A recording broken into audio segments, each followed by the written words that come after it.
Ano ba ang kahulugan ng tunay na kaibigan? Para sa akin, ang kaibigan ay hindi lamang basta-basta tao na nakakasama natin sa saya at tuwa. Sila ay mga taong handang maglaan ng oras at atensyon.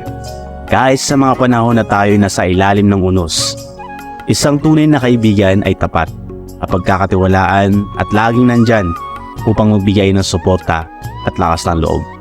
Sa Biblia, sinasabi na ang tunay na kaibigan ay nagmamahal sa lahat ng panahon at sa oras ng kagipitan ay isang kapatid na maaasahan. Kawikaan 17:17. Ipinapakita nito na ang pagkakaibigan ay hindi lamang sa panahon ng kasiyahan, kundi lalo na sa panahon ng pagsubok. Para sa akin, ang isang kaibigan ay isang taong handang makinig at umunawa. Taong tapat at may malasakit. Sila ang nagbibigay ng kalakasan at inspirasyon upang magpatuloy sa ating mga pangarap. Kaya naman, nais kong hikayatin kayo, mga ka-Sir J, na pahalagahan ang inyong mga kaibigan. Maglaan tayo ng oras upang ipakita sa kanila ang ating pasasalamat at pagmamahal. Dahil sa huli, ang tunay na kayamanan sa buhay ay ang pagkakaroon ng mga kaibigang totoo.